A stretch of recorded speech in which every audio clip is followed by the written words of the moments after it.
Have you ever wondered where pornography really comes from? Today, it's a multi-billion-dollar industry instantly accessible on any device, but its roots stretch back tens of thousands of years ago. So, today, let's dive into the history of porn. Let's travel back more than 35,000 years ago. One of the oldest known pieces of adult artwork is the Venus of Hohlefels, a small ivory carving found in Germany. These statues show women with really big boobs, hips, and genitals.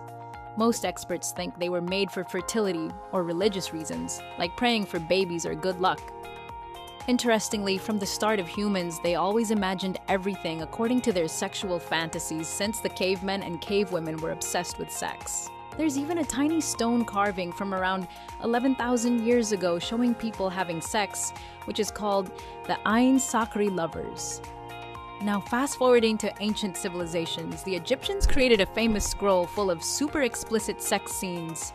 In India, they wrote the Kama Sutra, which taught people all kinds of ways to be better in bed.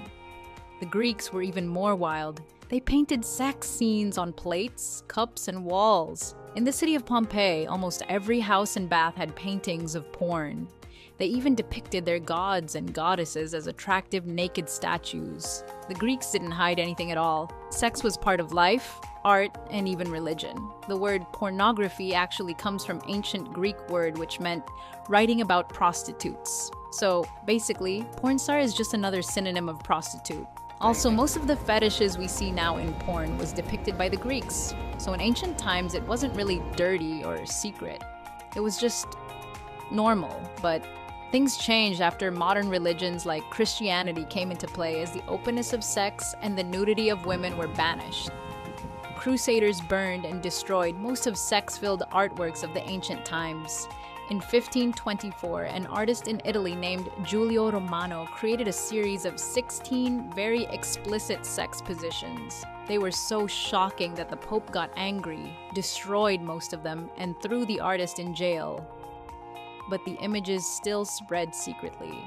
Poet Pietro Aretino added spicy poems and recreated Romano's artwork, creating the first porn book that got passed around.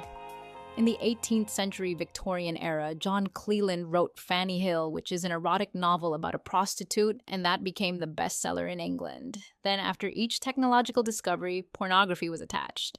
As soon as cameras were invented, the first porn images known as French postcards became super popular, taken by the French in 1839. Then first porn film appeared in 1896, which is just a striptease featuring a beautiful prostitute made by the French. By the 1920s, stag films started appearing, which was hardcore porn scenes distributed to the elites. Then, VHS tapes made porn more available, firstly by showcasing the 1970 movie Deep Throat, which became a cultural phenomenon, and Linda Lovelace was the first porn star. At that time, almost 75% of all VHS tapes were porn. Then the internet appeared in the 1990s and created the first porn site, Danny's Hard Drive, which featured almost all of the previous porn movies of the VHS tape era. From then, pornography only grew and grew, to the point that its influence is on almost all platforms, from music to movies to video games. The funny thing is, every time a new technology appeared, porn used it first. Even in modern times, as AI was first discovered, people instantly used it for porn. OnlyFans also made the opportunity for every girl to be a porn star. If you enjoyed this video, smash that like button, subscribe, and turn on notifications so you don't miss the next one. Thanks for watching. See you in the next video.